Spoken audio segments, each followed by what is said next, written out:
I do believe we're live, so I'll say indeed and greetings unto you, beloved and holy friends. Thank you for joining me again on another conscious evolution.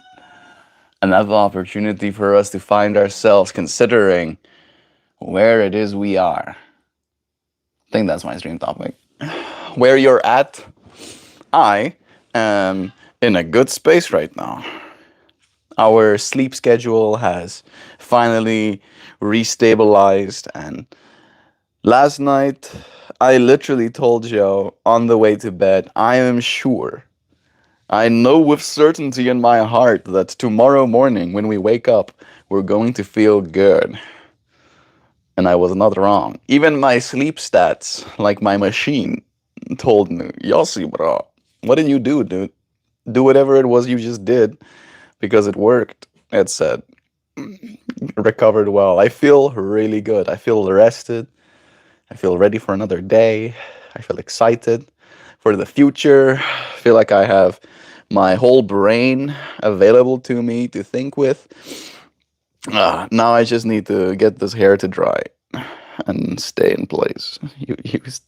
This curl is like, no, I'm actually gonna go bungee jumping all the way down here. How would you go back in there? Freaking Freaking Kirills. Yes, I am super happy to be here with you, friends. Knowing where you're at. Do you know where you're at right now? Is knowing where you're at something that you consider important? I think. How long ago was it? Let me see. Let me see. Talked about the forest. Talked about how much you're needed. Right, that was yesterday's stream topic. How much you're needed. And today's stream topic is about how much, or at least where it is you're at, right? So if you're going to be needed by the world, if the world is going to be asking of you, expecting of you things, then you need to know where you're at, right? I feel like it's a natural transition into the next topic because you're not always in the best state of mind, in the best position, the best energy level to be able to meet people where they're at. It was a conversation me and Joe had this morning about my family and thinking about them missing me, right? They have been vocal about their missing of me. Hey, the commenter, sir, you watch Breaking Bad yet? I have watched Breaking Bad. I've actually watched Breaking Bad twice. I really enjoy that one. Good show. Where I'm at, I'm on the sidewalk. You're at this on the sidewalk, surely, Dan. But where are you? Inside your heart.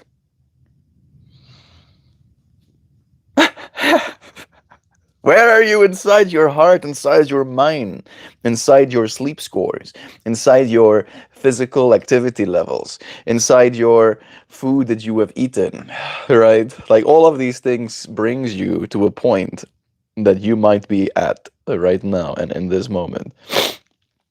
Physics said I had to pick one, so I just know. So I just know where I'm going. Going forward, don't drink and drive. And if you do, call Better Call Saul. My heart is inside me, dude. How could it be inside? How could I be inside it? I love food, man. I ate 3 eggs this morning. I ate 3 eggs yesterday, last night. I'm back to being above a 190 pounds. I was losing weight for a while there. I was like, yeah, I'm gonna be close to 180 again, and then I went back to 191. Friggin' fighting. I'm probably gonna fast again on Monday. I was thinking about fasting today after I saw that number, but I was like, nah.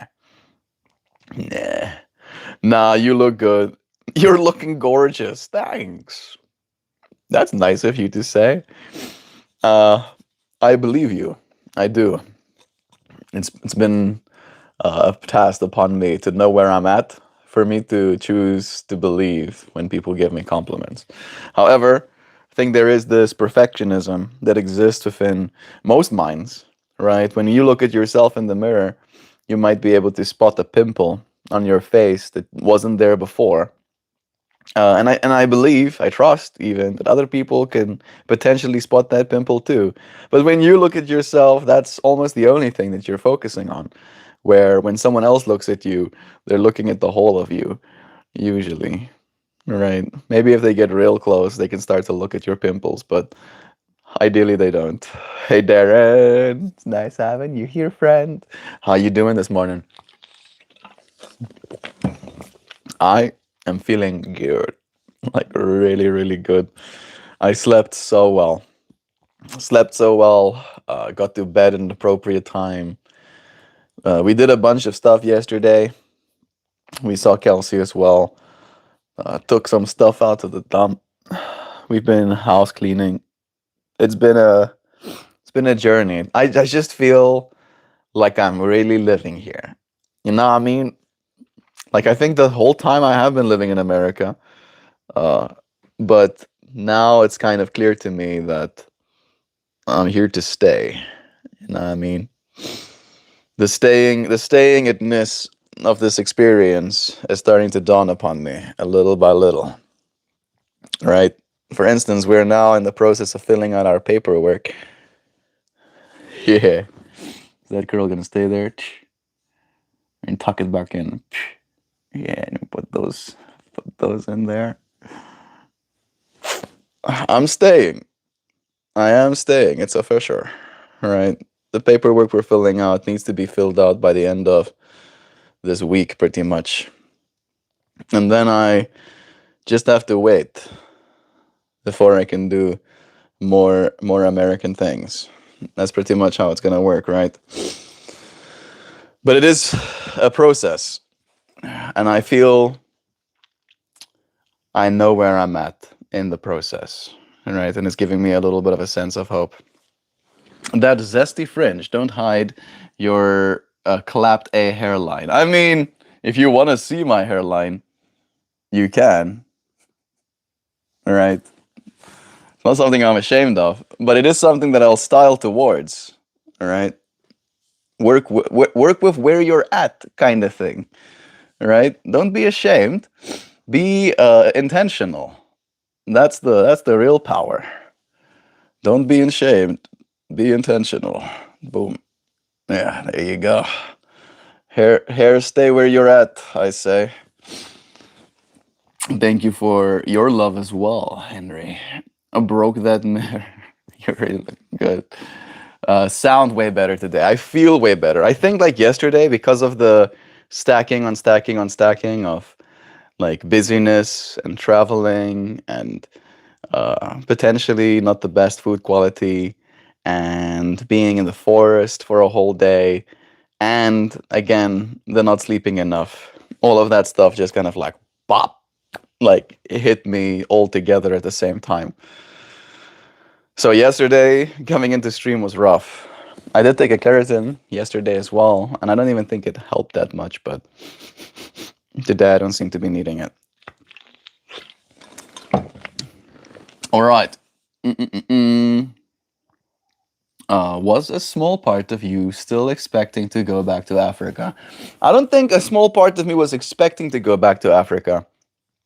A small part of me was more just like in the know that is an option, right? Was like, if I'm not allowed to stay, or if, to say it in the American way, God forbid, Joe doesn't want me here anymore, right? Going back to Africa would be the only option that there is for me, kind of thing. And there was a part of me that was still kind of like, and I shared yesterday about the whole self-sabotage kind of thing.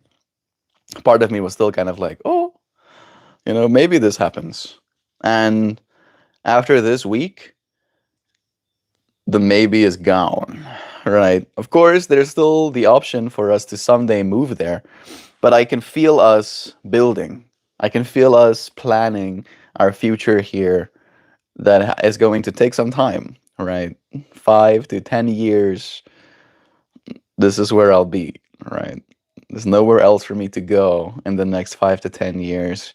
There's nothing else for me to do. There's nothing for me to do in Africa. Maybe that's what I'll share as well, right? Me and Joe talked about my family missing me this morning. And today's stream topic's about knowing where you're at. So there was definitely, for me, a lack of knowing where I'm at in my family unit, right? Like there was always a little bit of resistance to the way in which I am. And now that I am gone again, it, I think, is clear to them that the person I am and the energy that I bring is appreciated, right? And then me and Joe shared that sometimes I do try and share from a very hopeful place, right? A place of almost like childlike exuberance, right? Like a deep fascination for what could be and what will be, a hope for the future. And sometimes when you're in a negative state, right, when you're in a state of having been challenged by your environment or by circumstances, you might not appreciate that kind of perspective when you're still dealing with that struggle. And I think more often than not, that was happening with my family, where they're dealing with some sort of struggle, right? And then uh, I choose to bring the perspective of gratitude, right?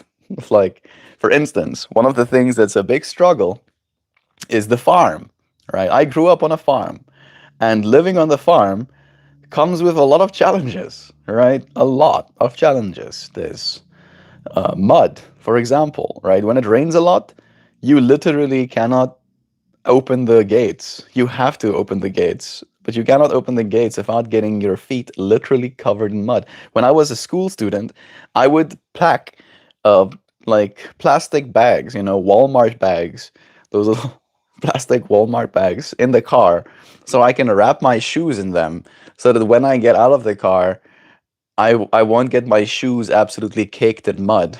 And then after I opened the gate, I would then fold those bags inside of themselves, and I'd have little bags of mud in the car that I would throw away later, right? And like it's something small like that, right? That problems with electricity, problems with our water, problems with our like wiring, kind of like being done by people that didn't necessarily know what they were doing back in the day, kind of like did it themselves, right? So there's all of these micro challenges, right, that do arise, that do bring with them challenges, right? And then in the exploration of these challenges, let's say, I'll be still hopeful. I'll be like, yeah, this sucks. It does. But also, look at how much we have to be grateful for, right? Look at us have this home. Look at us have all of this space, there's nobody to see. Like there's also the other side of it is like that's why the problems that we face are only our own. But there was this knowing where we're at that I felt I was continuously trying to bring, right? And now that energy, that influence is gone from their lives, they are vocal about missing it, right? And it does make me feel loved. It does make me feel like I do actually add value, right? Knowing where it is I'm at, knowing that I am now here to do that exact same work, right? Sometimes me and Joe will try to make opposing points, right? And in that way, find a little bit of lack of alignment, right? Or there's confusion in the attempt to try and bring us back into alignment. And Ashio says that, I'm like, you're right, but we can definitely reframe it. And this is me almost doing it in that moment, right? We can reframe it as both of us having our own unique and individual expressions, standing up for the integrity of our personhood, kind of thing, right? And in doing so, we learn from each other. We grow in ways that we otherwise wouldn't have. Makes me feel like I am excited, like genuinely excited for the work that I am here to do. So, like, I'm gonna do a lot of work, but I am excited for it. We are now in the process. Like literally, the next paperwork we're filling out is my work authorization forms, right? So within a few months, I'll be legally allowed to start working. We got Angela here again. Hey, Angela. Don't know if you're still here. Blessings to you. Mm-mm-mm. Oh, yeah, I've been cajoling my niece into joining us. So you'll better be on that Sunday best behavior. Is the niece here in the room with us right now? Love is true. Dan says, careful with working with what you have, Melt. Isaac Newton had mercury and worked with it and died. Death by science. He didn't die by science. Huh? He died like some other way. He died as an 84-year-old. Like I'm just imagining like any other 84-year-old, any other like you look at some random 84-year-old and you're like, what did you do while you were working? And then they're like, yeah, I gardened. And then you're like, you see, gardening kills people. Look at this poor 84-year-old dead now because of all of this gardening that they did. That's not how it works. That's that by science. Nah, I get that, Mel. It's one thing to plan the green card thing, but it's another to actually do it. Yeah, it's true, right? It's the difference between talking about something and being active in the process of actually doing it, right? It's like the difference between talking about having a job or working in a way that I can earn American kind of income because that's the big thing, right? Uh, One of those things that may be a little bit embarrassing to disclose, but I have literally never in my life earned more than $1,000 in a month, right? Even when I was working in China, that was the most I had ever earned. And I think I earned that much only like one time, right? The rest of it was like close to the like I think at most I think the most I made with the streaming and the art was something like $550 like 1 month, right? With the art, with the yoga, and with the live streaming. And that was still to this day even is like a lot to me. Where in America you can earn that kind of money easily in a week, right? Less than a week, technically, depending on where you work. So in that way, I do believe working a job here will allow me things that I would never have been able to have back home. Right. And in that way, like it's a bunch of the stuff that I've talked about, I can now see clearly starting to materialize in front of me. And it does give me hope. It makes me feel like there's a lot of stuff that's going to happen. And I look forward to bringing this stuff into our worlds with you, friends, right? Experiencing together. Mm-mm-mm. We got Indigo saying, I'm here just listening while doing laundry and seeing the vibes. It's nice to be here. Well, welcome, dear friend. Indigo Pro Want. Indigo Pro Want. You were loved, dear friend. I don't know if you're still here. Thank you for doing your laundry while listening in on us. Like I've in this space encouraged even for people to do odd jobs, right? Wash the dishes or go for a walk with your dog, make yourself a coffee while tuning into the live stream. This is like a little space, like a little window that we open up together. There she is, sending love to show too. Love is true, Indigo. Oh my goodness, Meltmore, it's me, Angela. I haven't seen you in forever. Well, welcome. Welcome back to right now. It's nice having you here. I'm sorry for your loss, man. Thanks. I don't know if I talked about any loss, but all of us have lost things, so I appreciate your kindness. That is my niece. Ah, Indigo is your niece? That is super wholesome. That is my niece, and don't worry, folks, she passes the vibe check. You are very, very welcome, dear friend. I'm sure I don't have to remind you how we feel about spam, Angela. True. Joe saying hi to our friends. Hello. Hello. Indigo. I don't know if you want to tell us your human name. Indigo is cool too. You were loved and welcome. Do we have a friend from Germany? Hello. Guten Tag. Oh, it's nice having you here. What's going on, my scarf boy? What's the topic today? Today's topic is knowing where you're at, right?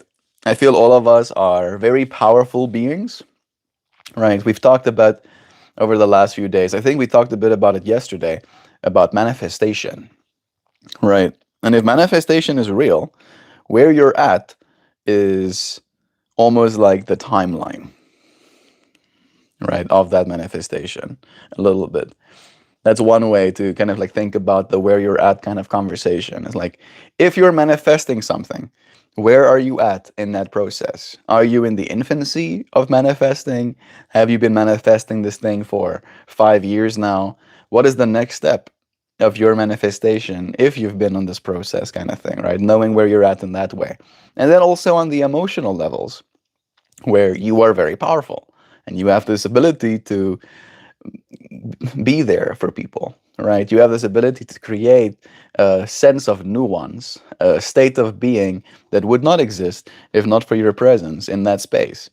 And sometimes we don't sleep well. Sometimes we've been eating bad food. Sometimes we've been neglecting our bodies and not been exercising, not been drinking enough water, not not and then you are in a certain place. You are at somewhere on your spectrum of emotional ability, right? Your willpower might be depleted or not. And understanding that about yourself and showing up in the world from that knowledge, I think begets a certain quality of life as well. Right. Yesterday, I was very like transparent to a few friends, being like, "I'm having a hard time right now. Like, I'm struggling. This is Struggle Boss 5000 that I'm writing right now." And today, I'm not at that place that I was yesterday, and I feel just as giddy in talking about that, right? And kind of like letting us know that there is a little bit more room. I can feel my ability to get irritated way down there, right? It's like kind of like I'm looking forward to the challenge. I'm like, try and irritate me. So yeah, that's what we're talking about. Combat journey. I'm in a good space, and it's good to know when you're in a good space. I even knew I was going to be in a good space by last night. I was like, tonight we're gonna sleep good, and we did, and I'm happy we did. I'm still here. Duh. Thank you, Angela. Angelina, it's nice having you, friend. Bless you. Hi, boxing man. Combat journeys. Oh, I see. Hi, box for combat. The boot and the compass for journey. That's cute, yeah. Bro, that's some BS about you working. What the hell is the person supposed to do, especially if they didn't have the resources you have? Like there is systems, right? When this process started, Zhao basically had to prove literally by sending in her tax documents, right? They specifically asked for Zhou's tax documents so that they can see how much money she's earning, how much tax she's been paying. And then she makes the promise, essentially in writing, that she will provide me full financial support for when I get here.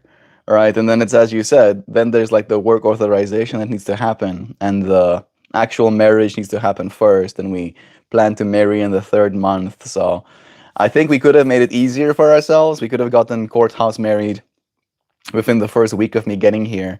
And then maybe by now I would have had work authorization. So you can do things knowing where you're at, right? And Zhao, in her infinite givingness, it's not the word I'm looking for, in her infinite generosity, right? Doesn't even want me, doesn't need me to have a job, right? She does value this work that we're doing, right? The teaching of yoga and the creating of a space for our community.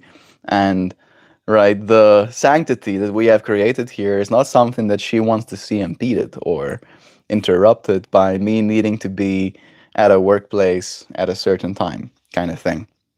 So now that we have spent this time and I have come to a grounded state of where it is I am, and knowing where it is I am, I can know what I'll do next. I'll probably end up taking some part time work where I can have like flexible hours, that I can work as much as I need to, kind of thing, to get where it is we're going, right? Get to the point where we can afford stuff that we think we need for our lives, right? It's going to improve our quality of life, save us money in the long run. I have definitely been paying attention.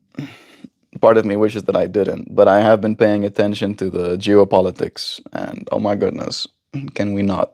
It's like every time it's our turn to be an adult, then it's like, yeah, all of have all of the once in a lifetime crises, have wars, have global pandemic, have housing market financial crisis, have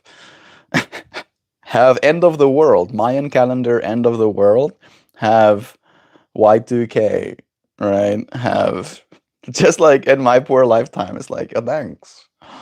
Oh, thanks, reality. And still here we are, right? Even knowing where we're at, still we're staying present, staying up, staying mindful of our journeys, right?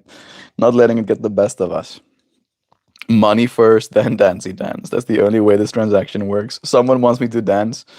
Yeah, pay me. What's that? What? Yeah, I'm not gonna say it out loud. This a little bit profanities. I'm gonna be on my best behavior. I know when I said niece, you thought child. I did, and I was like even censoring myself just now because I was scared. But this is one of my husband's sister's kids. She's already an adult. There we go. Good. I was gonna say F you, pay me for the person that tells me to dance. But guess what, Melt? No, I don't want to guess that. My bird died the other day. You should have seen how much I cried. I am so sorry, dear friend. Do let us know what birdie you had, as Joe asks what the birdie's name was. You have love sent your way. Stop. Banana time. That's basically the banana dance, right? Jots his little head back and forth. Everyone at work is in that Good Friday mood. Nice. I'm happy to hear that, Gabs. It does feel like a Good Friday kind of vibe. Sending you blessings, bro. I hope you have a good one. Morgan, hello to South Africa.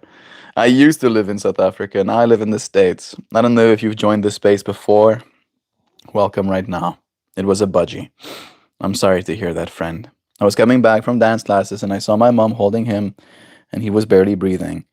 Then he looked at me with his one eye and lifted his wing and left his little body. And I cried so much. I'm sorry, friend. Can't imagine how hard it must be. That's hard. Sounds like he waited for you so that he could say his farewell. That's bittersweet. My bird tried to keep himself strong for me, kept himself awake just to say bye and see me one more time. His name was Lemon. He was with me for 3 years. I'm sorry, friend. Lemon. Lemon like seed lemon. Aw, seed lemon. When he was naughty, I would call him seed lemon. Sour lemon. Little lemon. I'm sorry, friend.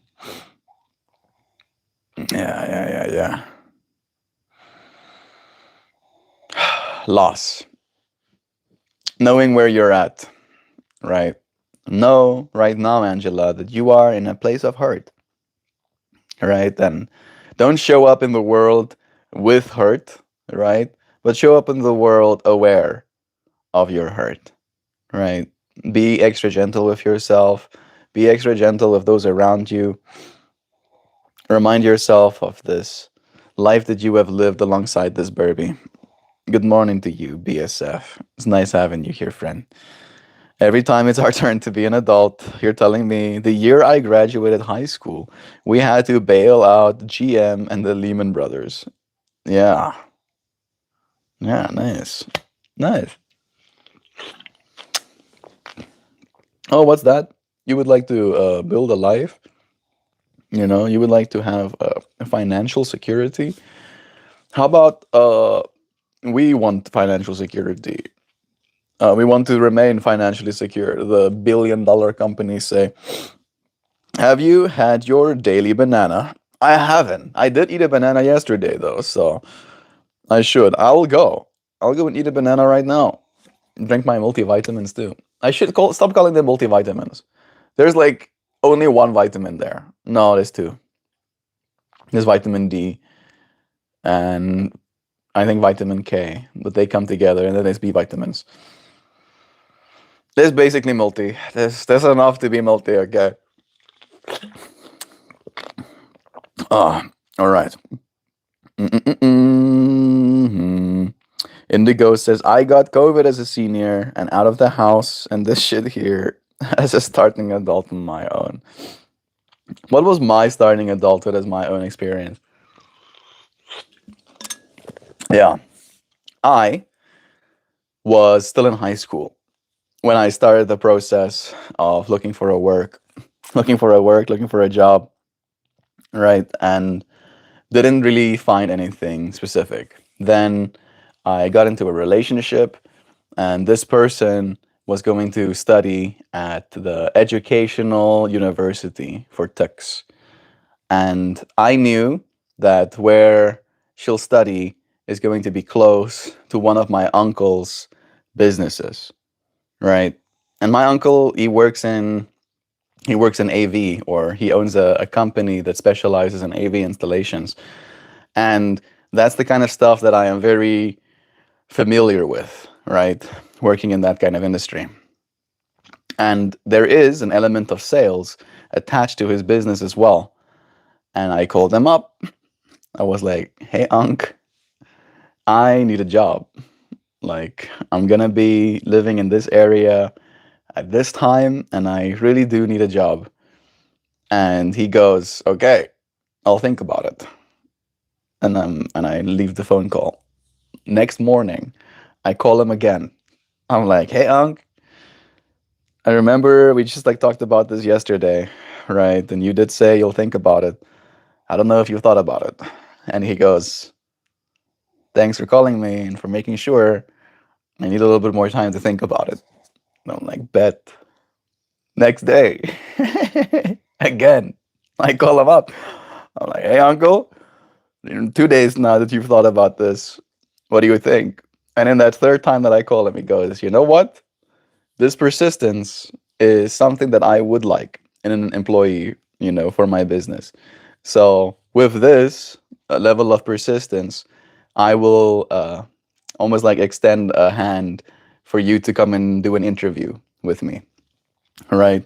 So we drive out to his home, and he sits down with me for like a half an hour, and he asks me about what I'll be comfortable with doing, about what I have done, and about the kind of responsibilities that will be expected of me.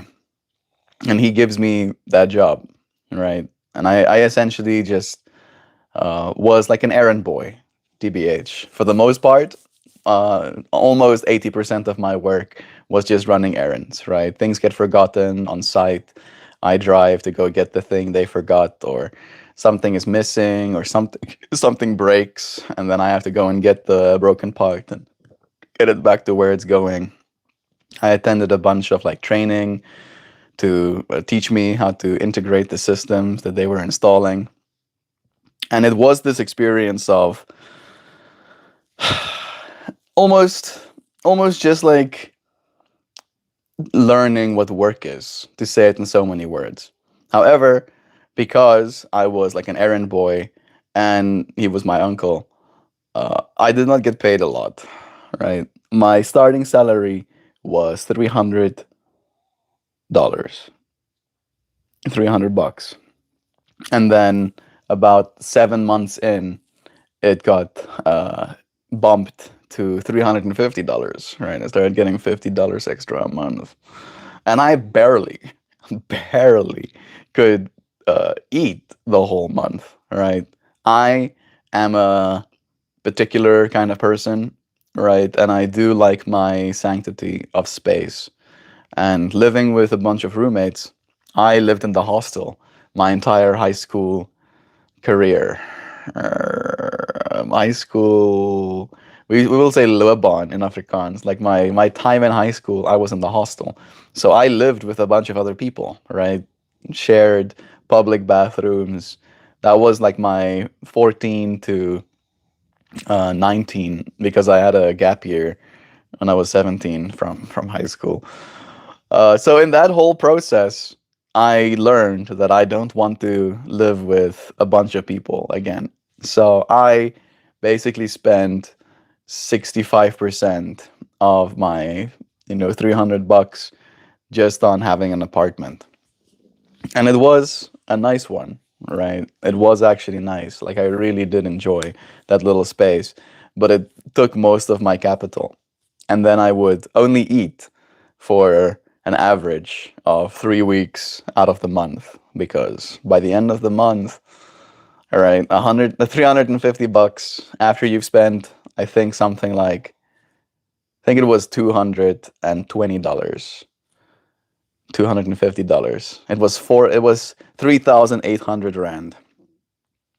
Right. So with the current exchange rates, it's $237 was just my little apartment. Which I mean, from American pricing, sounds like a steal, right? Like it's a bargain. Uh, and it was a challenge, right? That was like adulthood for me of like realizing that more than 60% of my salary is just gonna go towards having a place to live in, and then the rest of it is gonna go towards continuing to live. And despite that, I still had so much to look forward to. I was very lucky to have made friends later in that year as well that completely changed my life. Right, that's where I met Christian and Adam and Duncan and Marcel and Adrian, like all of those friends that had a big impact on my life too. So yeah, adulthood comes with caveats. All right, yes, you might suffer a little bit, but you'll also be allowed a lot of experience. I have a busy weekend of partying planned. Are you gonna come and party with us, Gawity Goo? Have you finally been tested? What's up, oh? Tell us.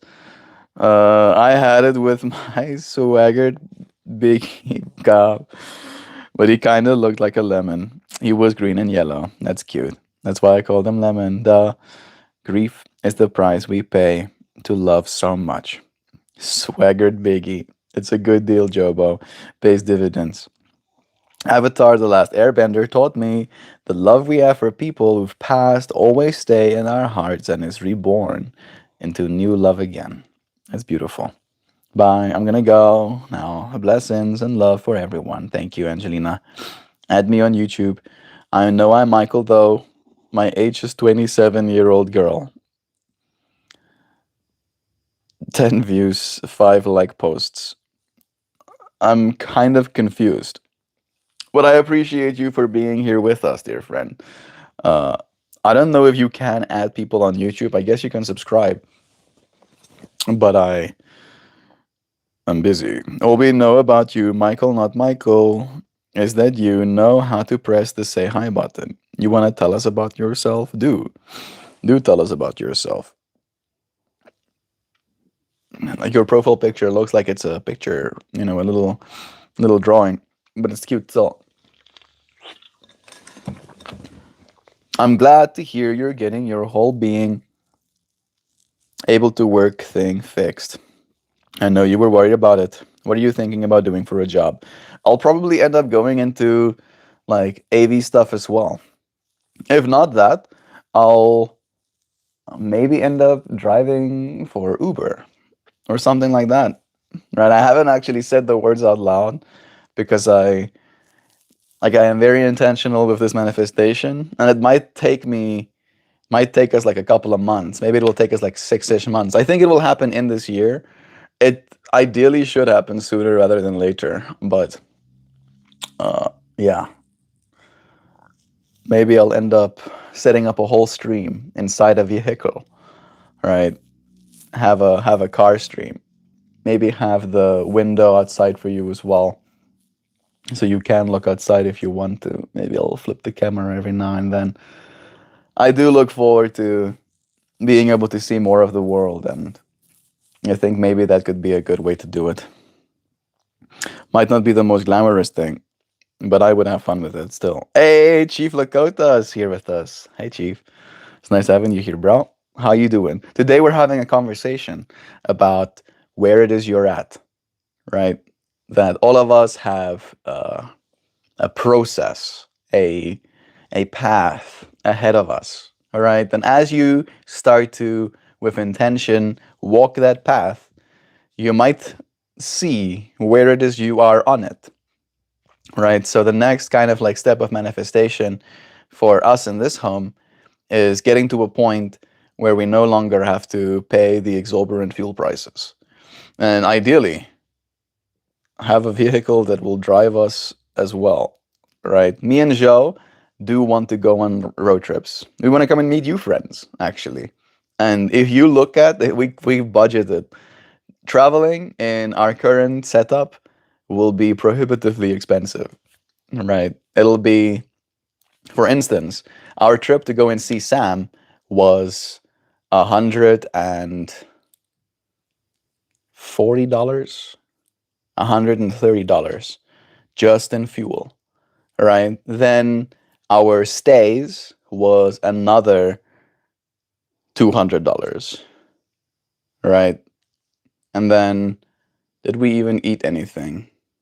I think we went to go and buy something at the Walmart or something like that. That was another $75, right? So one weekend trip with our stays and our fuel and our food cost was close to 500 US dollars, right? Because we did end up getting some other stuff as well.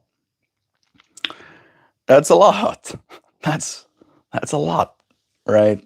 So being able to manifest a state of being where the fuel isn't as expensive and we technically have a place to sleep when we get there, kind of thing, could end up making the barrier to entry, right? The level of resistance that there is for us as people to come and see you friends on your side of the world where you're at, kind of thing. That is something that me and her are manifesting towards. Then there is the plan, right? That if we're going to do that, the vehicle becomes its own job, where if we need to earn a little bit of income, we can do so wherever it is we go. One.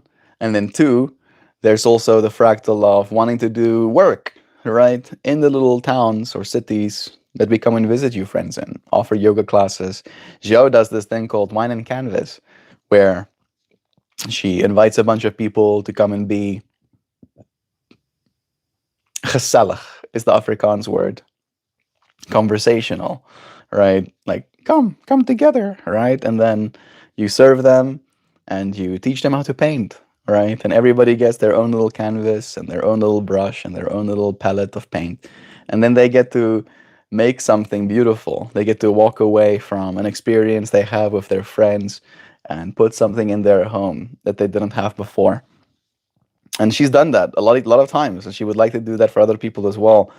So I feel like there's so many nodes of manifestation happening right now that's pushing us towards a whole new state of being, right? Something that I'm really excited for. And I think it's just a matter of time now. So that's what I'm thinking about doing for a job. Like there is work opportunities kind of like close as well. Like literally I can like peek over and I can see the building that I'll work in. And I've already been offered, not offered work directly per se, but told to come and ask, right? Like two people independently was like, yo, we need you. We need you to work here. Come on, please. You just have to go and ask them. Ask them if you can work here. So I am unattached. I think that's the good word to say. I'm unattached to what work it is I do, but I am attached to the the things it'll beget, right? The consequences of the work is what I am attached to, right? That's my focus right now, not so much the work itself. If I want to get my car washed and the car wash is half a mile away, should I walk or drive? I don't know what Uber and Lyft is like where you live, but it's definitely a good choice. If the business is there, you can even rent a car for these companies to solve your car and job problem all at once. That is true, right? That is true. I think it is not a bad thing, right? I probably won't be driving in this immediate area, probably. But the area that I know would be a good area to go and work in is not too far away. It's like only 50 miles away, I think, right? And yeah, gas prices are crazy. And it's not crazy yet, all right? You want to see something horribly scary? You have a great voice for radio. I would believe so. I have had people ask me to do voiceovers and stuff for them. I think I've done something like that for a person one time, but I think I could do good on radio as well. The problem is just how do you get there? How do you get to the point of being a radio host? Who is going to give me such opportunity? Let me see. I was going to search something. Oh, yeah. Oh, yeah. That's what I wanted to search. Hello. Hello to you, Michael. Again, you don't have to keep saying hi. You can tell us something about yourself. I'm going to go oil paper price versus acquisition price. Physical price. Yeah, you want to see something really alarming? You want to see something alarming? Yeah. So it has come down, but yeah. There we go. There we go. All right, that's the situation we're in right now. So what usually happens is that the oil price and the actual price, the physical price, right? Like this is paper price down here, and then this is the physical price, which means that I can go online and be like, what oil price? And then it says $70 or whatever. And I go, okay, I want to buy oil now. Then I send some homie a message and be like, okay, can you give me some oil? And then they're like, yeah, I can do that. But it's going to be like $72, not just $70 for me to give you this oil. And then I'm like, okay, that sounds fair, right? I can pay that. Right now, and after the whole Iran thing, this is happening. All right, you see how there's a discrepancy between the actual physical price and the actual price according to the paper, right? This is a problem. This is how you say alarming, right? Like you don't want that to happen, because what that means is that if you don't have oil, and unfortunately America is in the position where they are, if you don't have oil, you have to source it at those prices, right? And then that correlates to everything else, literally. Unfortunately, at this point in our history, oil is still like the lubricant of our economy, right? It literally is what's running our machinery. It's running our mining equipment. It's running our farming equipment. It's also affecting our fertilizer prices, right? So, yeah, there's a problem, little bit of a problem, and I do not want to see how it's going to change. Right, the prices will be expected to pay. It has come down a little bit, apparently, but I don't know if any of this is new. I don't know if any of this is new. Those graphs can all be outdated as well right now. Let me check if I can find something a little bit more recent. Yes, that is horrible. Debunking myths. Ooh, this is 4 days ago though. Yeah. Yeah, this is a little bit old.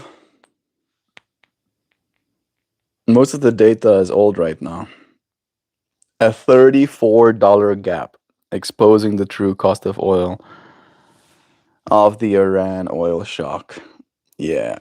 Futures are trading at 107, where actual Brent is hitting 141.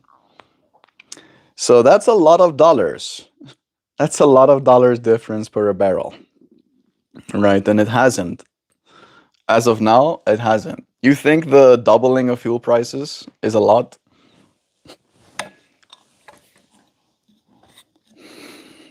There are places in Japan that are literally not fishing anymore because the price they used to pay to fuel their boats have gone up 270%. Right? Imagine paying $1 for something and now suddenly paying $3.70 for that same something per unit of something. Part of me wants to start screaming just in imagining it, right?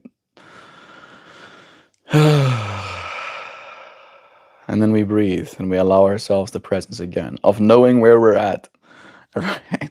Knowing where we're at as a collective species as well. It's also apt, sometimes important for us to know. It's gonna get worse. Yeah, it's likely to get worse.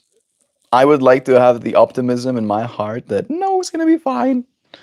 Everything will be okay. And I do believe it will be, right? Again, I think, if anything, the oil absolutely exploding in value is going to force us, finally, fucking force us to just coming to the conclusion. And I had a whole stream topic about the inevitable, right? As like it's becoming obvious. That's the way I titled the stream. It's like it's becoming obvious what needs to happen next, right? What needs to happen next is that we need to electrify pretty much everything, right? And it's gonna take us 20 years to do that. All right, like electrifying everything, electrifying our cars, electrifying our trucks that is traveling with the food, electrifying our machinery, our tractors, our combine harvesters, right? Electrifying all of that stuff is going to take 20-ish years, all right? And maybe with what we're going through right now, it can be like speed tracked to be in like the next 12 years, right? If we're lucky. But then when we get there on the other side, I would like to believe that there will be like a breath of air, right? Maybe we'll see it in our generation. Maybe we'll get to actually be okay, right? Maybe. I'm hopeful. Hopeful. I'm giving my fingers crossed. I believe it's possible. But in the meantime, it is going to be us that will be affected by these things. That's the big problem. That's what happens when you elevate a man-child to the highest office in the country. Yeah, I heard someone say, and it was kind of like apt. We went from someone who we went like, and I'm saying we because I'm now in America. America had a president that had dementia, and now it has a president that is demented. That's a big sharp contrast, right? From dementia to demented. That pretty much seems to be the situation we're in. They really are. I have to travel 500 miles a week for strict work and one grocery run, and I spend $60 a week plus maintenance plus more. If I need or want to go out, I do other things. 500 miles a week, and I spend 60 a week on fuel? If that's the case, what are you driving? Because that thing must be extremely efficient. Uh,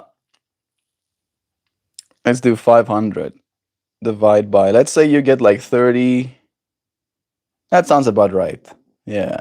If you get 35 miles a gallon, and that's time 3.7. Yeah, that's about $50. Okay, that's not too bad. Your car is decently fuel efficient, but still, 60 daras every week. And then, as you said, if you're driving a combustion vehicle, that thing's going to need maintenance. Your brakes are going to get Borekieth faster. Your gearbox is slowly but surely going to deteriorate. Your spark plugs will cake up with soot. Your fuel pump will eventually need to be cleaned or replaced. Your pistons only have so many strikes in them. Technically, they could go for a very long time if you keep running it and you keep maintaining it, but who's going to pay who to do that? All right. I sure know I want a vehicle that needs zero maintenance. That sounds super dope, man. When y'all get on your trip, you gotta come over to me And Murfreesboro, Tennessee. You can finally get that jiu-jitsu lesson. I'd love that, dude. I would love some jiu-jitsu. You have a great voice for radio one day. Radio is dying, so it may not be the best idea. You also have a face for radio. Anyone ever tell you that? You fucking take that back right now, dude. Yossi, you can't say shit like that. Oh, that's so mean. But I get it. Just kidding, bud. You're very handsome. Love is true. I think I needed to hear that. I actually do have a friend back home.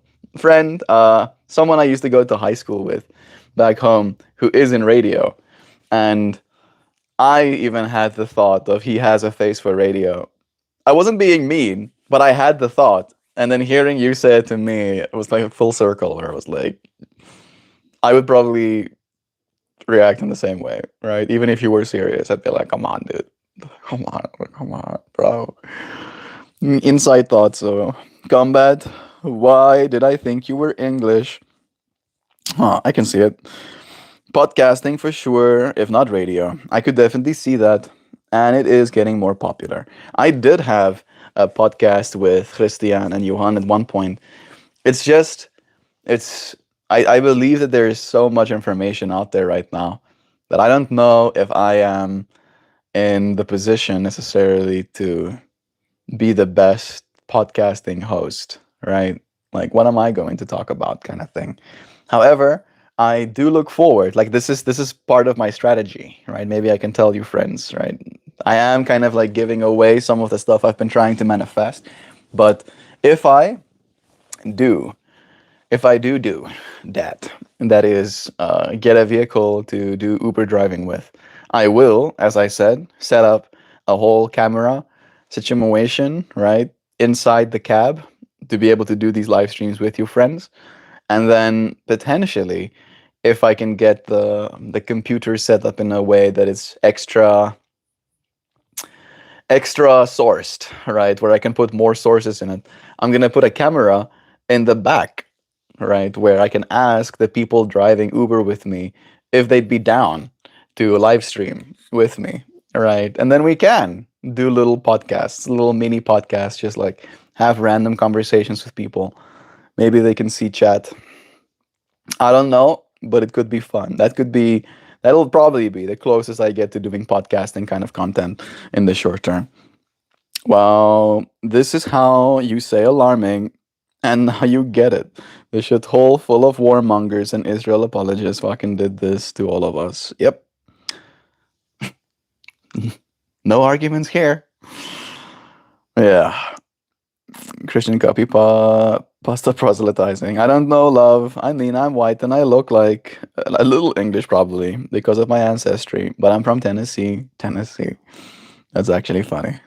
I'm happy that you find it funny, bro. America has a president with dementia. Uh, now do Congress. No, for real. Half of those dinosaurs are just using their office as a retirement home. He's talking about America had a president with dementia, and now it has a president that's demented. One of them vanished and stopped voting. Turns out she's been checked into advanced memory care facilities by her family because she had advanced Alzheimer's. I served in 11B, 1st Battalion, 18th Infantry Regiment, honorably discharged, served 15 months since 2007, and I enlisted at 19. Jackie Float, I actually met a friend just recently, Tuesday, whose brother is now joining the Marine Corps as well. Why did you join? I think he's also around the age of 19, I think, right? Why did you join at that age? Is it something that you are happy that you did? Honorably discharged? Did you get hurt? If so, I'm sorry to hear that, friend. I hope you're doing okay, Jackie Float. I'm waiting to look at a hybrid to move up to fully electric for my car. I think it'll be better for our planet, and with gas prices, it'll be cost efficient and help stabilize my home with that. Yeah, if you charge at home, uh, driving it's not exactly 500 miles, but driving 300 miles, right, will cost you $4, 4 to at most $8, right, depending on your energy, where you're at. So it goes from $60 a week to maybe $14 a week, right, for you to travel. And I mean, 40 something dollars every week will add up fast, right? It's like almost $200 a month is multiple thousands of dollars, right? $2,500 a year, right? And if you do that over the next 10 years, you can buy yourself a whole car, kind of thing, just for the money you saved in gas. That's fucking crazy. How is it that expensive? Gas in South Africa. My dad, to refill his fuel tank in South Africa right now, is $130. Not joking. $130 a refill. He hates it. He hates it. He's like, this sucks. You know what the best part is? And this is the part of me that wants to gloat.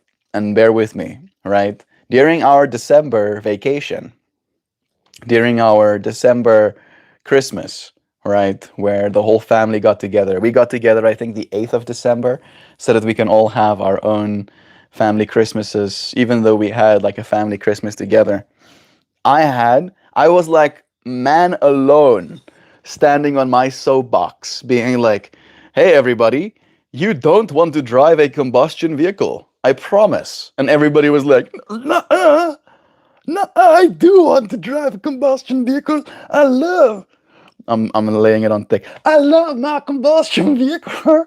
And I'm like, no combustion. And like this conversation arose after I called them out, where they were like, yeah, I had to fix my carburetor or something, for the 17th time, and it's finally running again, but only a little bit, and I need to like do like 2 jumps next to the car and then do like a spin to make sure it still starts. And I'm like, all of these problems would be solved by going electric. And then they're like, no, you can't drive through water if you have an electric car.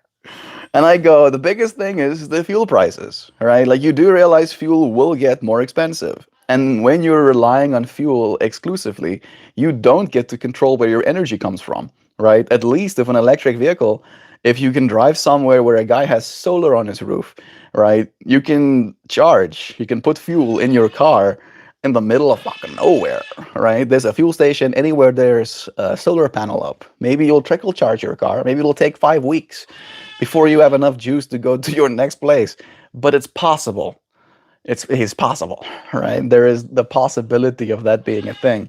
And now, with all of this bullshit, all of them are getting wrecked, right? They're paying so much for fuel that it's basically literally, if you refill your tank twice, right, 2 times in South Africa, you have put enough money in your tank to justify or to be minimum wage in South Africa, right? Literally, 2 tanks is the entire minimum wage.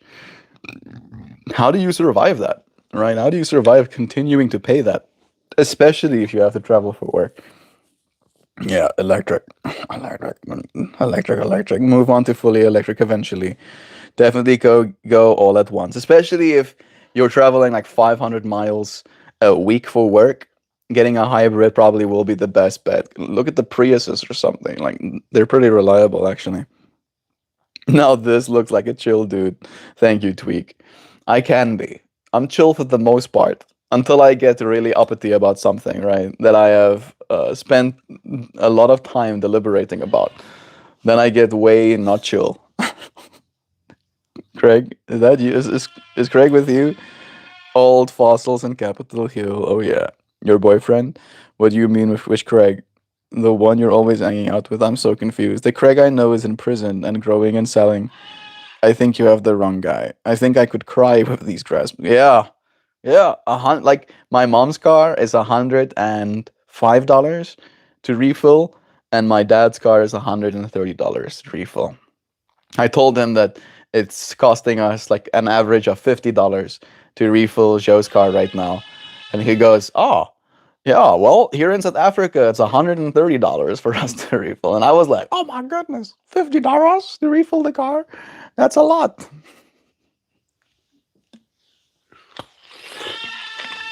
The further away you are from reliable oil, the more expensive it gets. A Prius is nice until you run full speed into a stopped SUV in the middle of the night in a dark intersection. Yeah, well, I promise you, dear Sam, any car, any car, I'll say again, any car you drive at full speed, you're not supposed to drive any car at full speed. One, any car you drive at full speed into an SUV in the middle of the night in a dark intersection is gonna be a bad time. No matter what car you're driving, right? Even if you drive a fucking Ford F 350, it's still gonna be a bad time. Don't drive your car at full speed.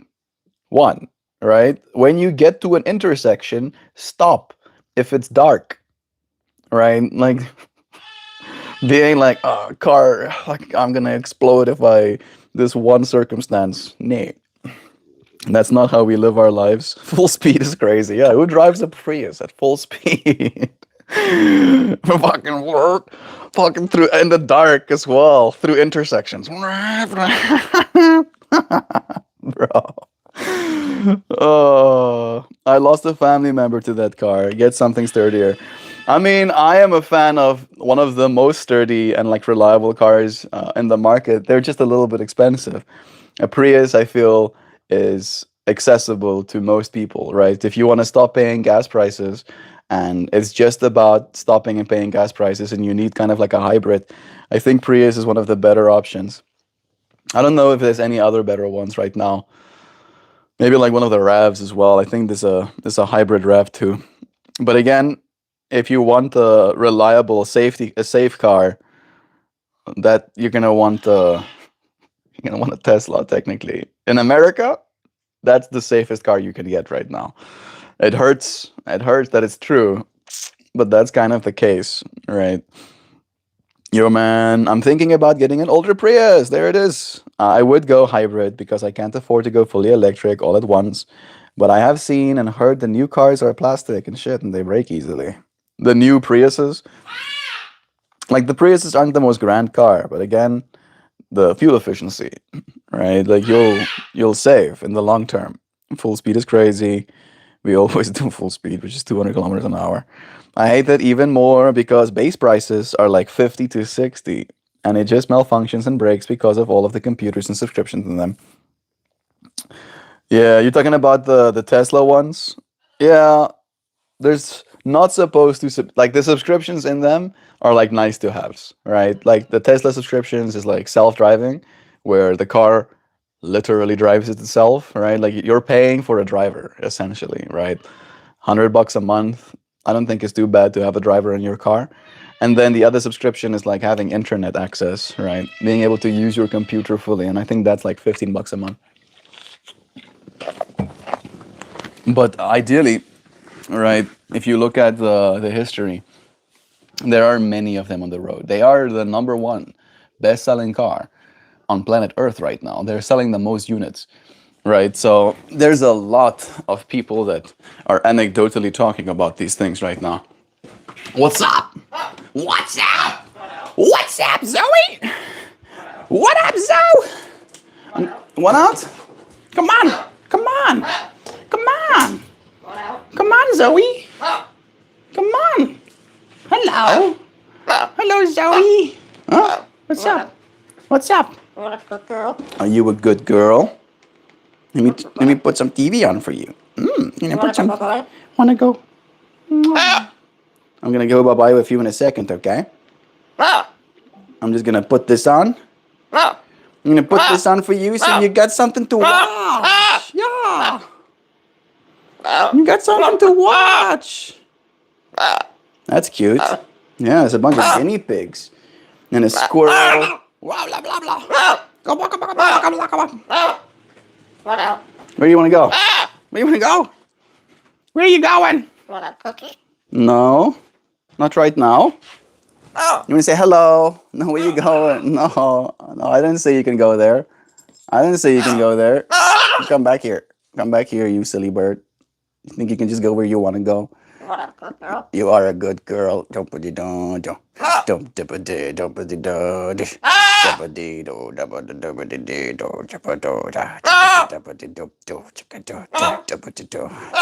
Come on, don't bite at me. Come here. Come here. Come on. Come on.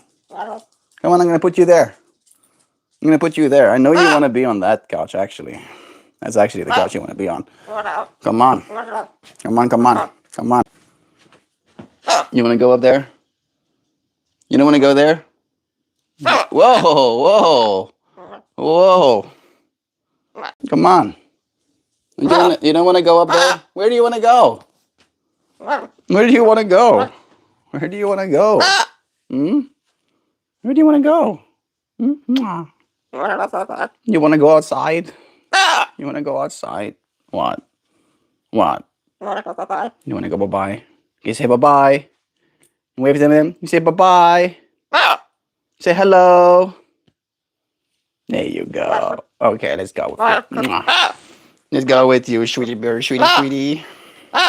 Nah. You are a good girl, so. You wanna stand on your perch a bit? Yeah? There you go. Good girl. I'll be back in a second, okay? You be a good girl now. Let me see if he's eaten his vegetables. If he's eaten his vegetables, maybe I'll give him some snacks. He's eaten most of his vegetables. That's good. He is probably gonna let me know that he is ready for leaving soon. Oh.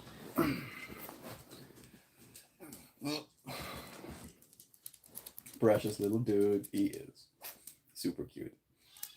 He's already vocal out there. Can't go wrong with the Toyota. Hybrids are the best cars in the market right now, in my opinion. They definitely are. It is true. You'll get a car that I believe will last you the next 20 years if you get a hybrid kind of thing. Full speed. No. On highway as truck tire came off and slammed into her windshield. You see, like, what do you do about something like that?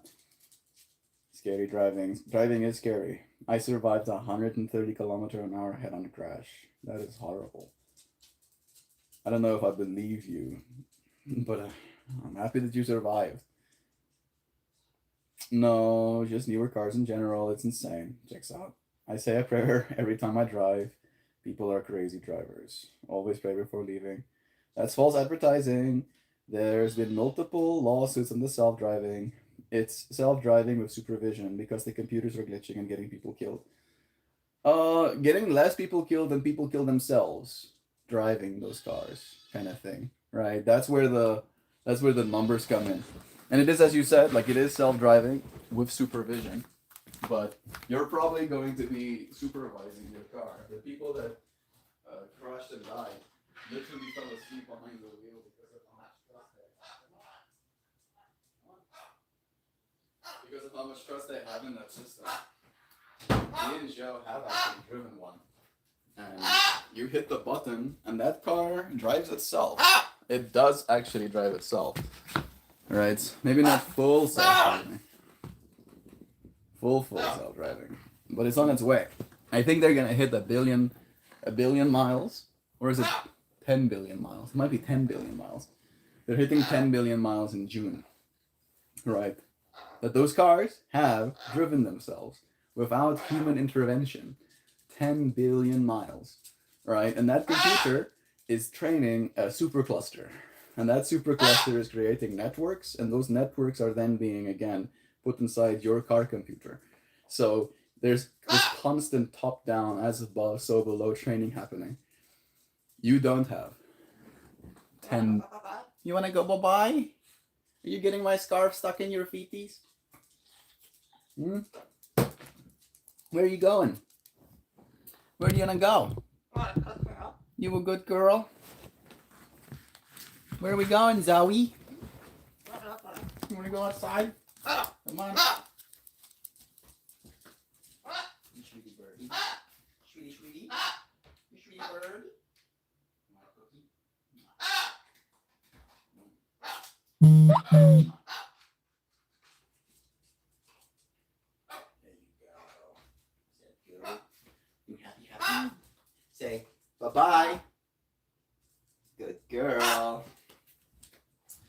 Good, good girl, Zoe. There you go. You have fun with your friends, okay? Good girl, Zoe. Good girl. Give me 1 second.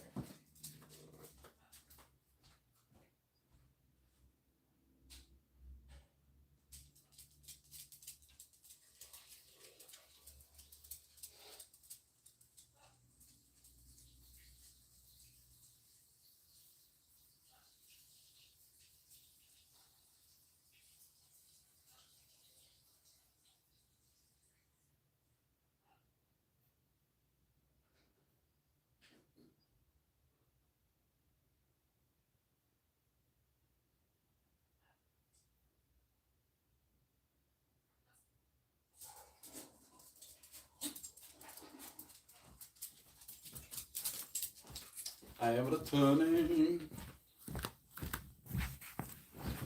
Alrighty. Badump.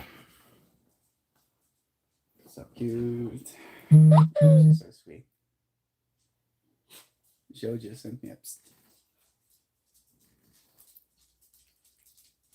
Oh my goodness.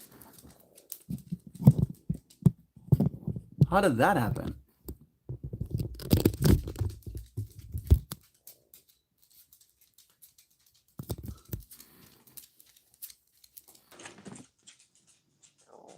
I don't know how long it's been off for, but thank you, Joe, for letting me know.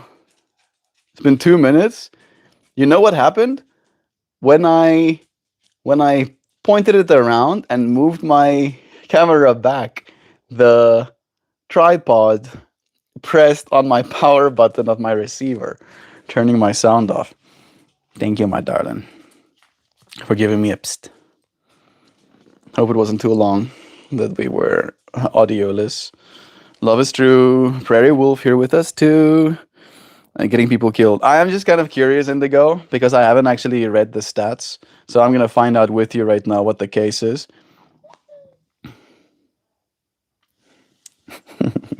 I love Joe a lot. We're having a conversation about Teslas and full self driving. I'm curious, what are the statistics about how many people have died using the full self driving technology and how many people have died just driving the cars themselves? I'm curious what the statistics are. Hey, that's a few. Oh, okay, well, yeah, there we go. That's kind of the numbers that I expected. So, navigating the safety statistics can be a little bit foggy, but here are the current statistics as of early 2026. The fatalities by the numbers. It is important to distinguish between autopilot, which is used for highways mostly and is free. You get that without having to pay for anything, and full self driving, which is designed for city streets. Then there has been a total, right? This includes DUIs, medical emergencies, high speed impacts. There's been 770 fatalities, which is a lot of people, right? But that is, uh, maybe I can ask it like this as well. Oh, it's in tell us? No. Okay. Can you tell us how many Teslas has been sold in America?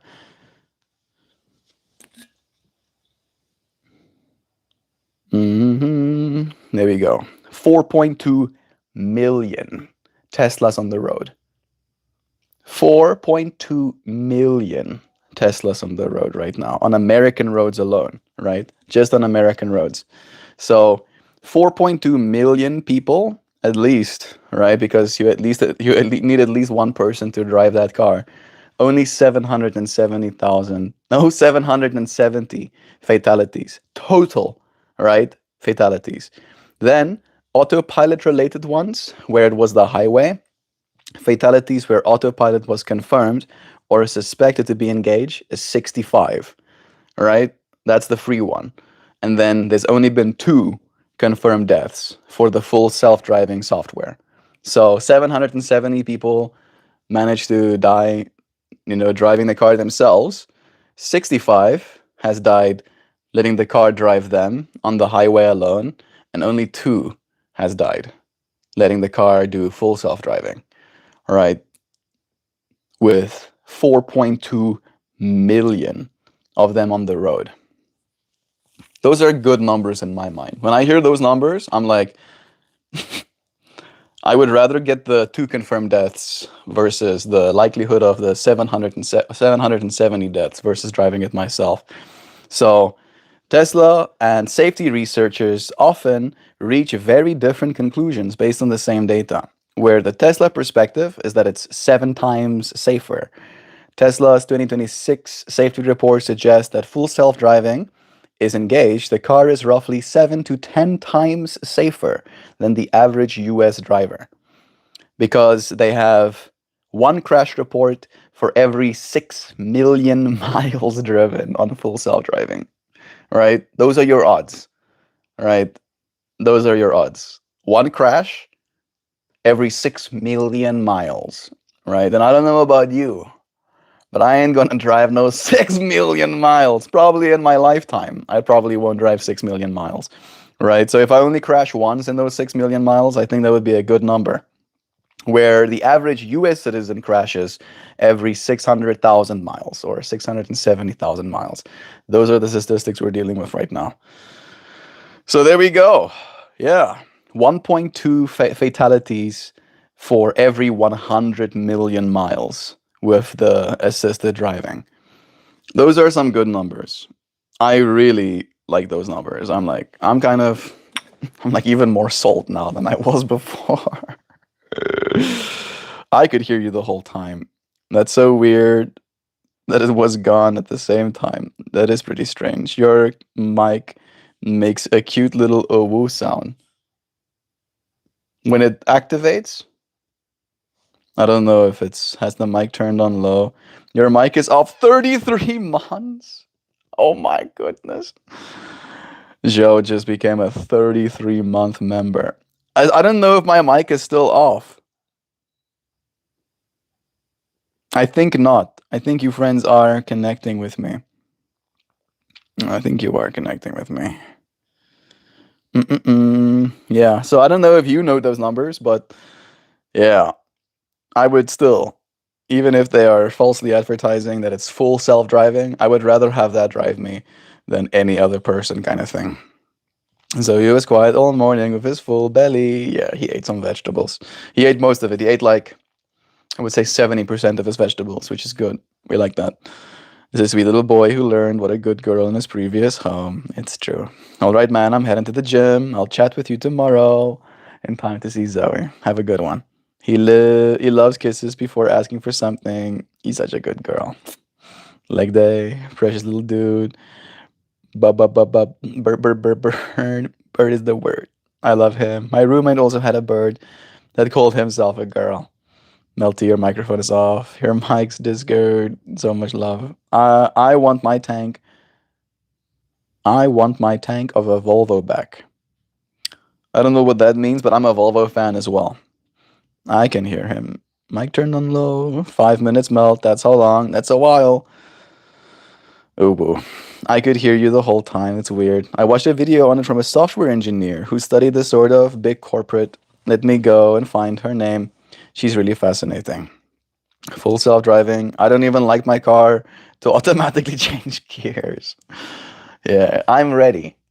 I'm ready to not have to drive myself, right? Like there is a level of fatigue, even if you're just driving a straight road, having to like micromanage yourself between your lines for 700 miles tweaks your neurons. I can't remember the exact video. I watch a lot of stuff like this. It is interesting. Something cathartic about driving manually. The car still drives itself manually on the other side, right? You can still do that. You can still be like, okay, just me. I'm not going to activate any of my systems. Like that is also available. I'm excited for more EVs. We need better options than Tesla, but do we? I agree with you on that. I really wish, like I pray to the techno gods even, that all of the Chinese made vehicles were just available in America. The amount of options we would have to pick from and the affordability that we would have available to us as well if we could just buy one of the Chinese vehicles. But nay, nay, we're sanctioning people instead. So in America, the best option you got is unfortunately Tesla. But it comes with a great supercharger network at least. So at least you will know your car can get charged. You will never have to n- be stranded next to the road kind of thing. I watched this Swedish software engineer for a lot of different stuff. Her name is Vanessa Wingard. Very fascinating. Yeah, the Tesla full self-driving stuff is very much in Sweden as well. I think Norway has something like a 90% uptake of electric cars. Hey Google, how many of new cars being sold in Norway are electric right now, and how many of them are Tesla specifically?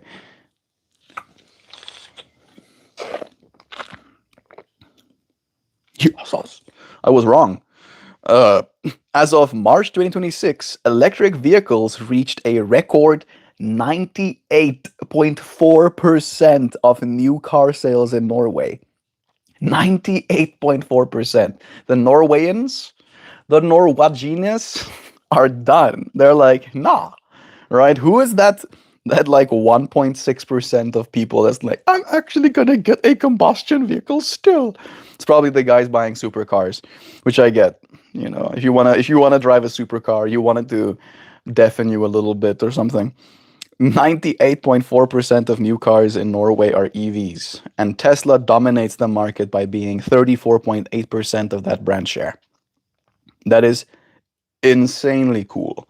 Huzzah, Norway, right? All of your children will get to breathe fresher air. Good for you. They're definitely on it. Makes sense. I don't know if the Swedish people and the Norway people are close enough, but I'm sure Sweden also has. Hey Google, how many people in Sweden are buying electric cars right now? I should have asked the question better, but I think it's fine. What percentage? Over 50% of new car registrations are EV in Sweden. Plug in vehicles have reached approximately 63% of new registrations as of early 2025. Yeah, even Sweden. Even Sweden. And corporate customers continue to drive the majority of these purchases, representing nearly 70% of all new battery electric vehicle registrations. People are ready. We are ready to start driving electric vehicles. Like, especially with the current fuel prices, it's there's a lot of people that's gonna be like, maybe we do want an electric actually.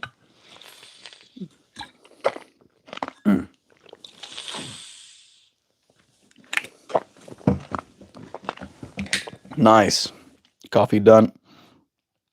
That's pretty good for crashes then. I think it was under false advertising that people were distracted, and then because originally they didn't put on the with supervision.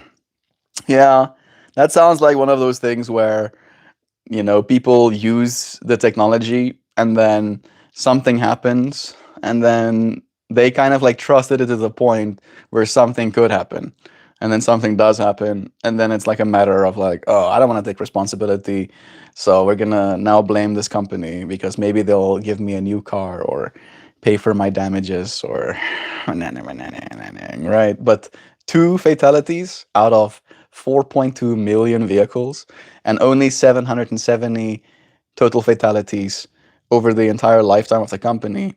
That's really good. That's very impressive to me, right? Like the odds of you being in a crash being one crash every 6 million miles. I like those odds. Those are odds that I like to kind of like play on. No, it's good now.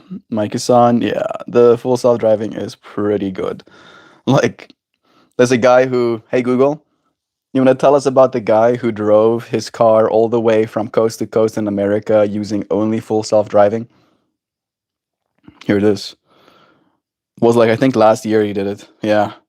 David Moss made history in late 2025 by driving a Tesla Model 3 from Los Angeles to Myrtle Beach in South Carolina, covering 2,732 miles entirely on full self-driving with zero interventions. Right? And he, I think, live streamed the entire thing as well.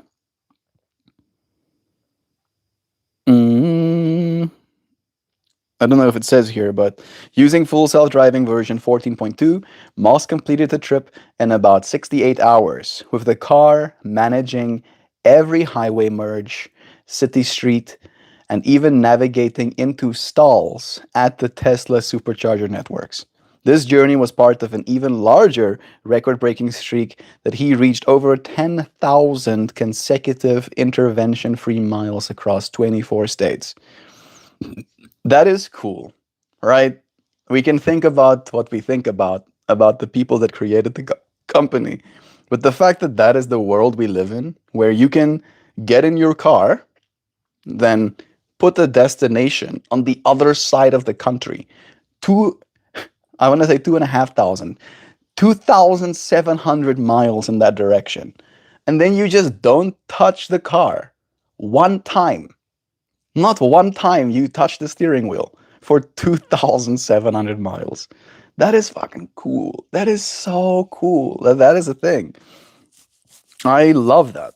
I really love that. It only took him 2 days and 20 hours to travel the entire America without having to touch the wheel. Zero interventions.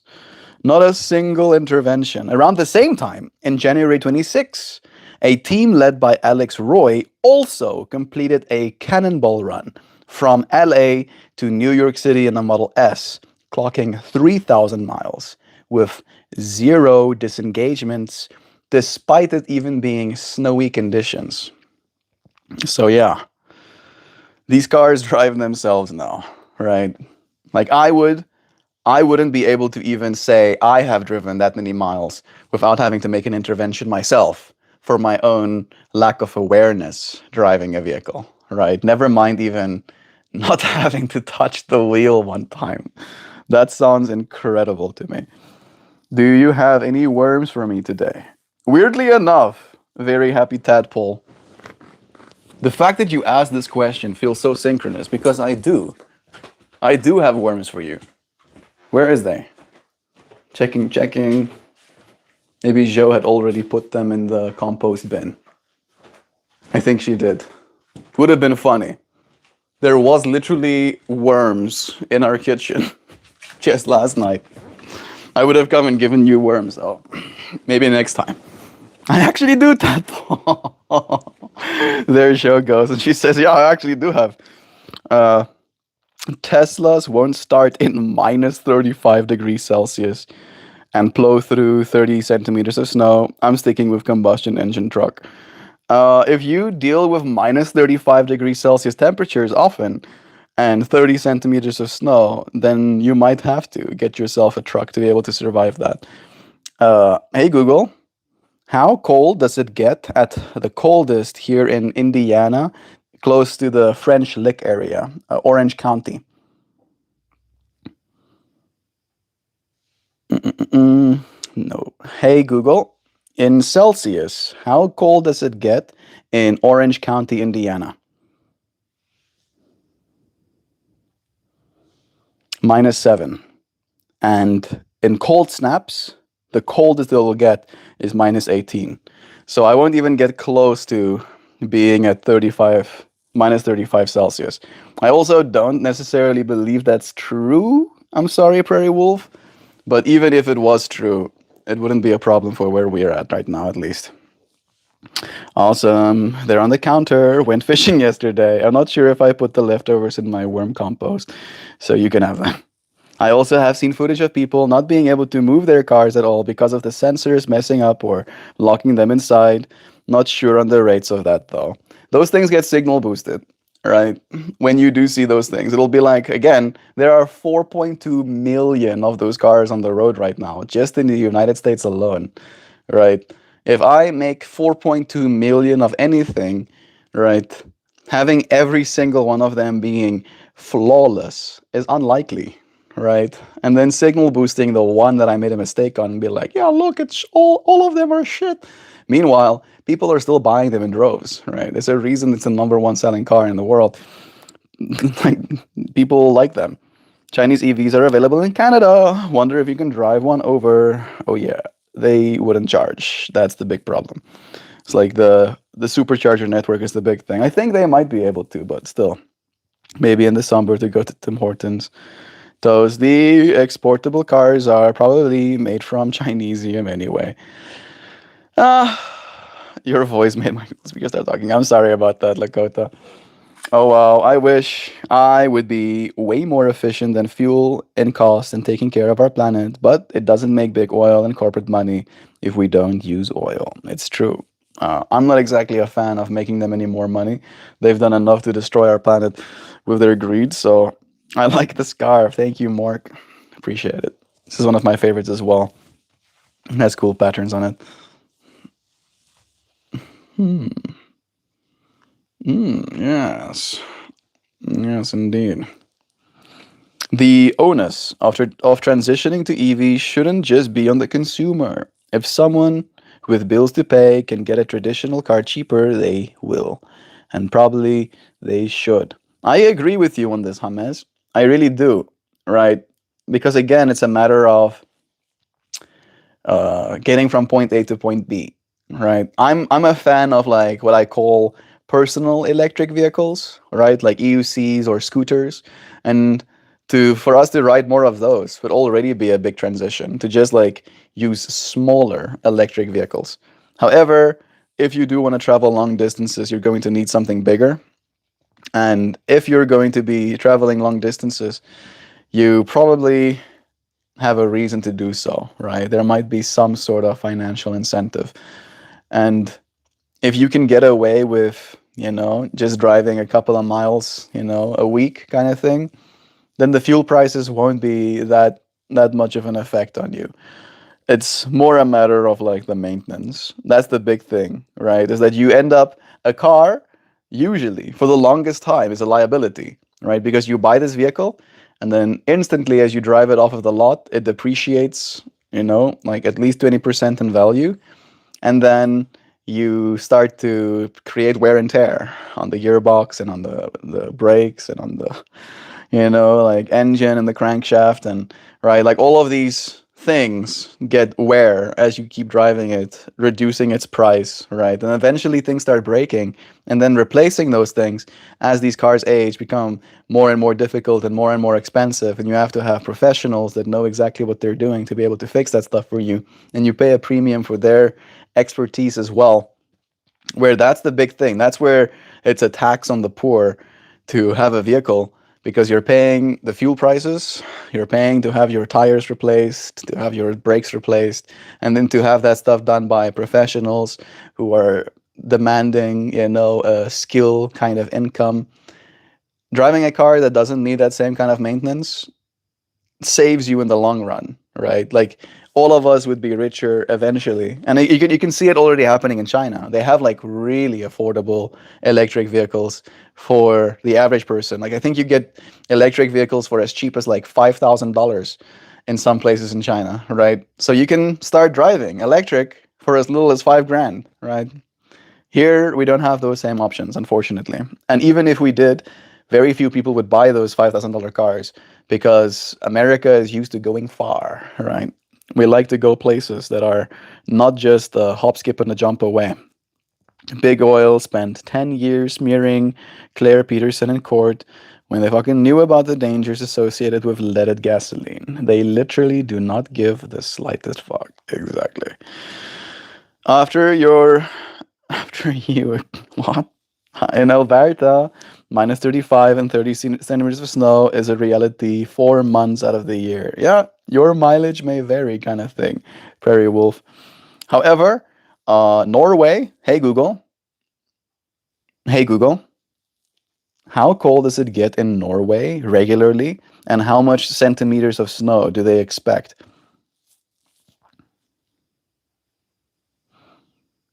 There we go. So regularly drops to minus 10 to minus 20, and they get annual snowfalls of 100 to 300 centimeters. So 3 to 10 times the amount of snow you said that you regularly get, they get annually, right? So they do deal. Through the mountainous sky areas can receive up to 700 centimeters per season. So they also deal with those extreme cold temperatures and with multiple centimeters of snow. and still 98.4% of the Earth's population is buying electric vehicles, right? They're not doing it because they don't know, they're doing it because they do. You don't need an engine block warmer for an electric vehicle, right? You have these things called precondition. You can actually have your vehicle plugged in inside of your home, and it will literally keep your batteries warm, right? So even if it does turn minus 35, and I can ask those questions as well, it's easy, but I'm telling you, your vehicle does drive at those cold temperatures too. Can't wait for the Tacoma EV. Probably another year or two. The Tacoma is a type of truck, right? A Toyota type of truck. I think, right? I would love to drive a Rivian, actually. Those trucks are super cool looking. I just think they're prohibitively expensive right now. And then you get like the Silverado EV as well, the Chevy Silverado. That thing has like a 200 kilowatt hour battery, and it has like a bunch of plugs and stuff as well. I would love to drive one of those, but they're also like, I think $50,000, right? We're not gonna pay close to 40 grand for a car, like anything under, which I also don't think is a lot of money for a nice car these days, right? Like when you start getting into like the 50 plus or $60,000 range, that's when cars get expensive to me. I was thinking about small electric vehicles or devices for travel, but I drive 25 miles one way, mostly highway miles. Yeah, I was seeing the smaller ones usually aren't allowed on highways. No, you should be allowed on highways. If your car can go the speed limit, right, you should be completely fine. It is you still have to pay the whole price. Well, I mean, you can get financing, but sure. Are EVs cheaper to maintain mechanically? I hadn't heard that. Exponentially. Exponentially cheaper to maintain mechanically, right? With an electric vehicle, you have a battery pack. It has electronics that go to a computer, essentially, right? That computer with its wires connects to your motor, and then it outputs frequency, right, to that motor for it to spin up. And that motor is usually a hub that has a magnetic coil in the middle of it, right? So the part that's turning doesn't interact with the part that's turning it. So there's zero wear and tear in that way. You might get some wear and tear on the actual force being put down onto your wheels, but even then, those things are manufactured to a standard, right, where they don't break.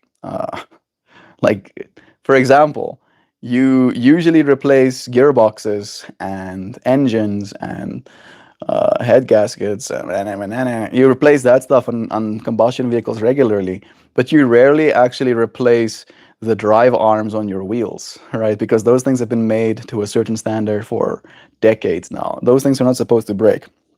However, engines, just by the nature of their existence, will eventually. So EVs are definitely cheaper to maintain. They have almost no mechanical wear. I was waiting to get an electric bike for short distance and work, but I live in a small town where all work is fast food, Walmart, and the schools. Due to disability, I can't take work here anymore. Melt, you acted like, I'm sorry, Hames, so sorry. Allow me to Google to hear is the problem. That's how they get you. That's silly.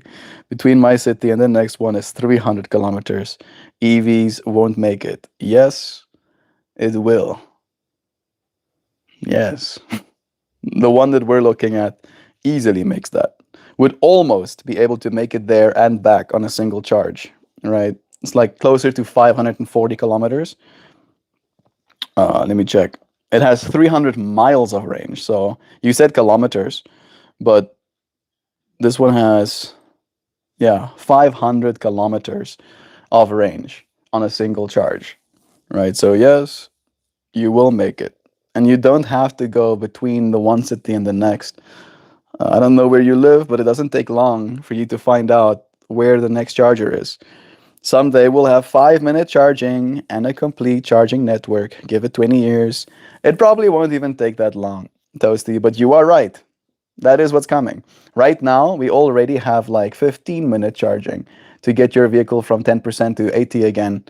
You can do that in 15 minutes. I think it takes 10 minutes to put 100 miles in your car, right? And then you take a 10-minute break, you drive 100 miles to the next charger. You take a 10-minute break, you drive 100 miles, right?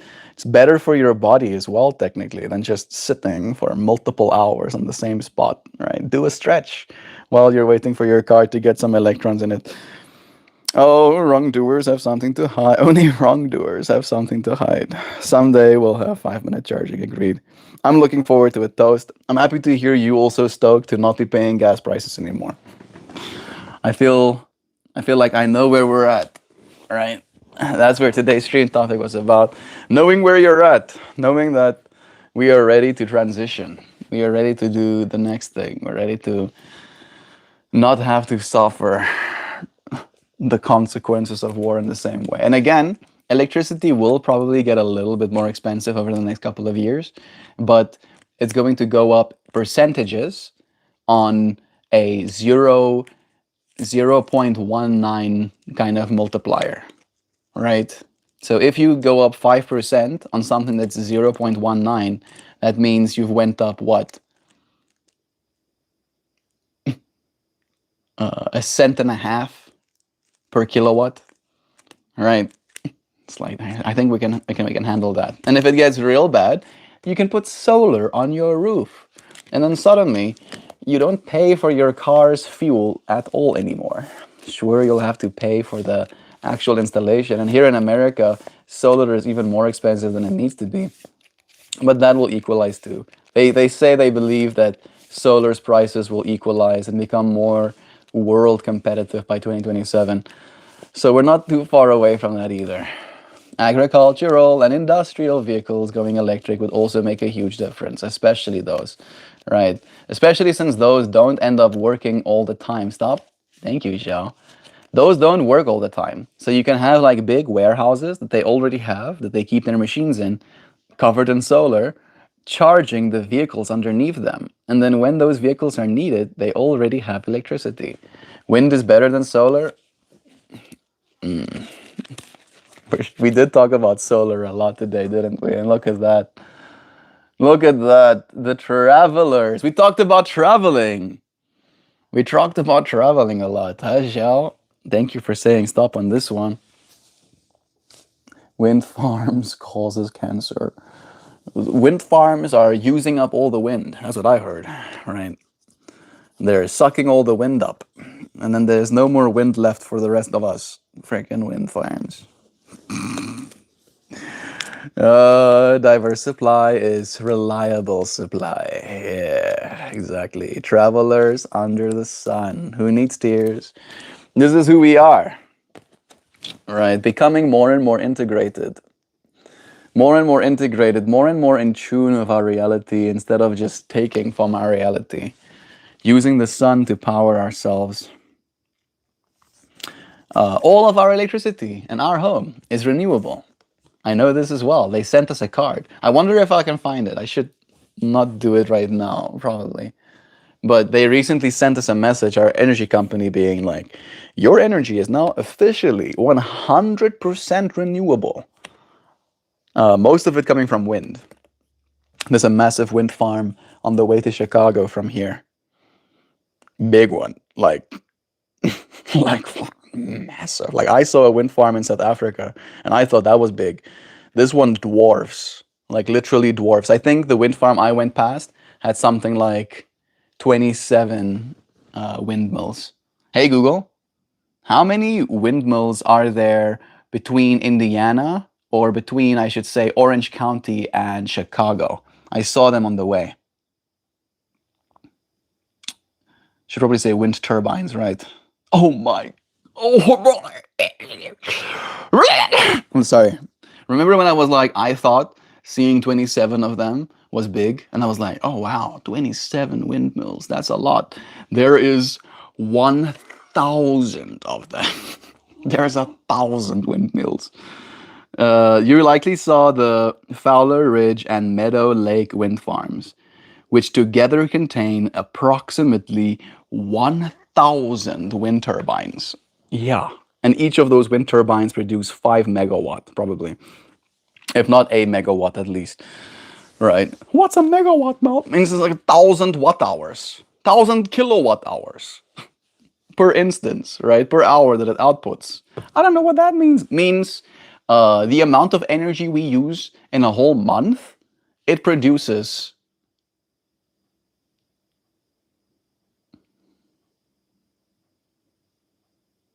that amount of energy in a third of an hour. Our whole month's energy use, that thing produces in a third of an hour, 20 minutes, if it's a 1 megawatt kind of unit. Yeah, yeah, right? Or is it even, it's even crazier? It might be 2 minutes. A lot, right? More than enough energy for all of us, right? Keep installing windmills, 1,000 of them. That's so crazy. Like, again, that's just like American infrastructure for you. I love this card so much. So cool with travel, but I love this for my own personal life. I'm recognizing my place, and it's time for me to travel or transition further towards my goals of well being. You're gonna love this card when I do the reading. The Traveler's Prayer. And we talked about praying before we travel as well in this stream, even, didn't we? Let me see. Offshore wind is the best source of renewable energy, and I'm not convinced that they're as bad as they fear mongered it to be. Again, where do you think the fear mongering is coming from? Right? Like, the fear mongering is coming from those who have something to lose. Hi, I'm Mia. Welcome, Mia. Sol Invictus. There's a lot of cool stuff happening in solar that fixes some problems just by changing the way that you implement it. In California, they're installing solar arrays over the irrigation channels in the desert. Yeah, stopping water evaporation. Yep, and keeping the bottoms of the panels cooler, which makes them run more efficiently, meaning you get to extract more energy from the same thing you've already paid for, and you get to keep more of the water that you've already paid for and have. Right? It's like it's like so simple. It's so obvious. You have to be stupid to not realize that this is the better option, right? Or you have to be greedy and be an oil tycoon. That's the other option.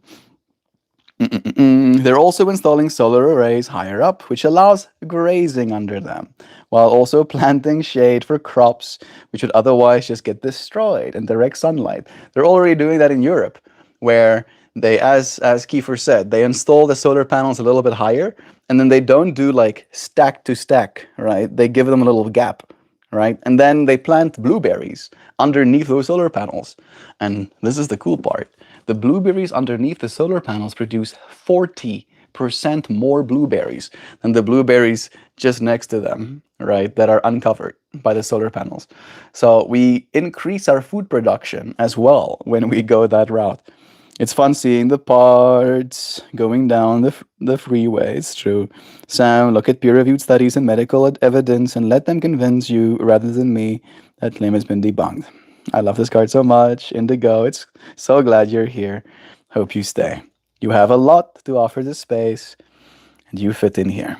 Farther away than the stars, keep me not bound. A mess. I don't need to peer support studies. My president knows everything. I just have to listen to him. Super smart guy. Way smarter than Sleepy Joe. I'm sorry, you just dropped the truth nuke. Prairie. Love is Joe. All right. I'm going to now read this card. Without further ado, we're going to share a traveler's prayer.